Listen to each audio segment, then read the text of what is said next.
So guys, जों दायो माबायाव थांगासिनो दङ बे सन्जिता बसुमतारी बिनानावनि न'आवहाय माने आप टु डेट लायनो थाखाय माने नोंथांमोननि सिगाङाव देखायनो थाखाय नोंथांमोनाबो मिथिनो लुबैयो बेसेबांसो डनेसन जादों नङा होमबा स' बेनिखायनो दायो बेखौ फुरा प्रपारलि बेखौ आप टु डेट खालामनानै देखायगोन आरो लोगोसे आं बुंखादों दाख्लै बावै फैसाखौ जानाङा होननानै स' दायो आङो मादैखौ बुंदोंमोन बिसिनाव थांगोन होननानै स' मादैया दा फैबाय बेवहाय दा मादैयाबो खबर लाहरगासिनो दं जों दा बिसिनाव थांगासिनो दं आरो दायो स' नोंथांमोना जोबजासिम नायबानो जाबाय भिडिअखौ आरो लोगोसे नोंथांमोना सापर्ट खालामनो गोसो दंबावोब्ला माने ओरैनोथ' जुदि बेसेबां जादों ओरैनोथ' खमावबो बेखौ अपारेसन खालामनाया मेगन अपारेसन खालामनाया लाखसो थांखागोन ना दा नोंथांमोना जायसोर बेसेबां मदद खालामनो हादों बिथांमोनखौ गोजोननाय मोनबाय आरो लोगोसे जायफोर खालामाखै आरो खालामनो गोसो बिथांमोना खालामनो हागोन आरो ना स' जों दायो सफैबाय न'सिबांहाय आरो दायो जोङो नेगासिनो दं आरो माने जों बेंकआव थाङासै माने बिफाया थांबाय नामा मादै मादै माने बे सन्जिता बसुमतारीनि बिफाया थांदों आरो सोर सोर थांदोंथाय गाव हारसिं थांदोंमोन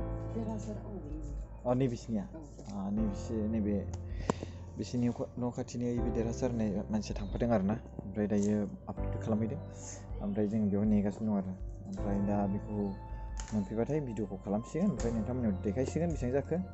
ओमफ्राय बिनि गेजेराव जों माखासे बाथ्रा आरो रायज्लायबावगोन रायजो राजाफोर जों दायो बिनानाव सन्जिता बसुमतारीनि न'आव दङ आरो लोगोसे आप टु डेटआ लाबोगासिनो दङ फैगासिनो दं नैबेनो पासबुकआ दासो सफैबाय लानानै फैबाय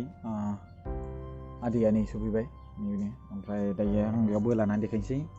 फार्स्टनिफ्राय नायदो नै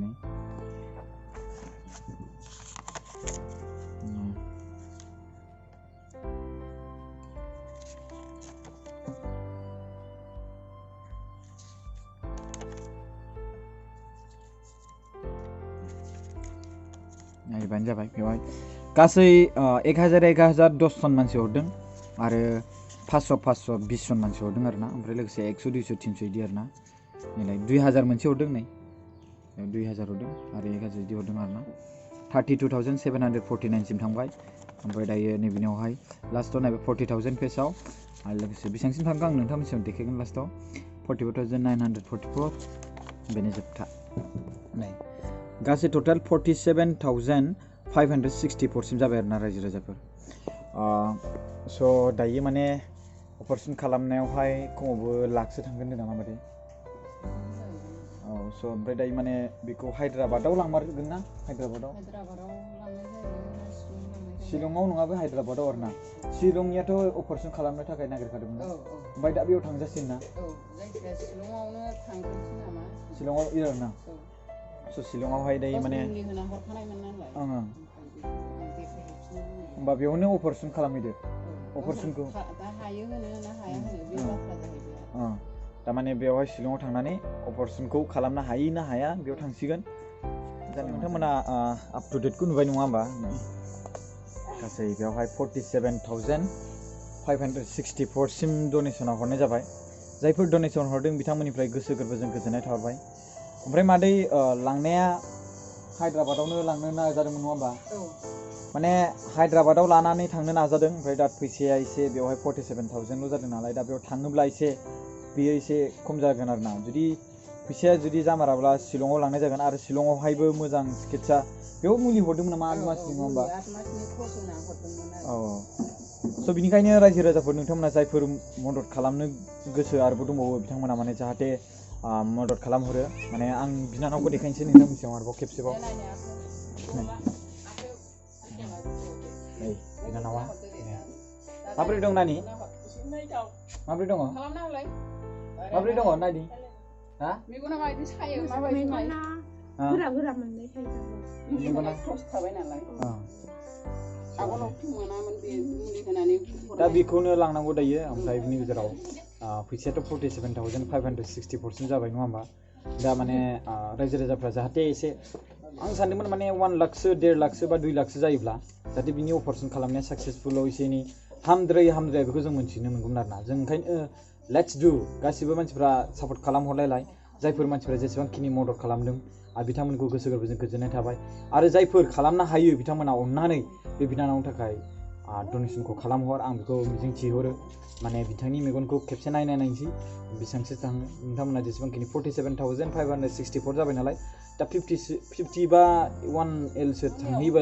थाङोब्ला माने डाइरेक्टलि बिथांनि मेगननि अपारेसनखौ खालामनो हाबाय आरो ना होमबाना डाइरेक्टलि जों नायनो हासिगोन आरो ना मिथिबायना स' बिनिखायनो माने आदै रायजोफोरखौ आंनि फिसाजोनि बे डनेसन हरग्राफोरखौ आङो आंनि गोसो गोरबोनिफ्राय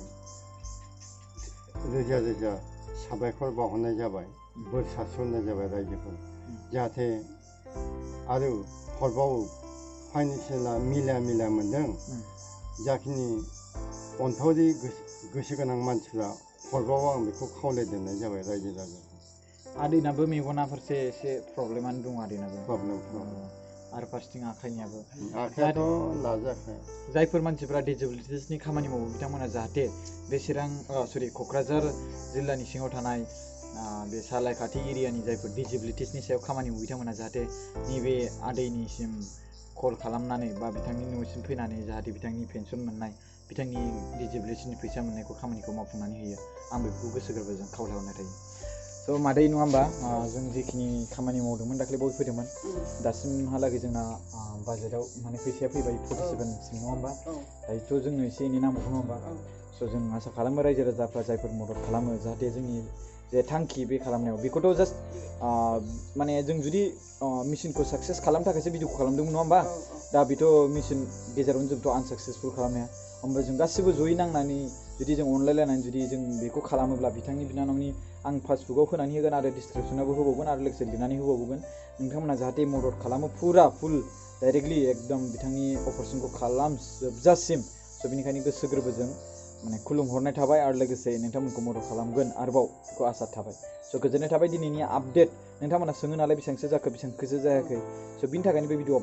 बानायनाय जादों जायफोर रायजो राजाफ्रा सोंदोंमोन बेसेबांसिम जाखो बिथांमोननि थाखाय बे भिडिअ बानायनाय जादों थेंक इउ स' माच रायजो राजाफोर आरो लोगोसे नोंथांमोना जाहाथे मदद खालामबावो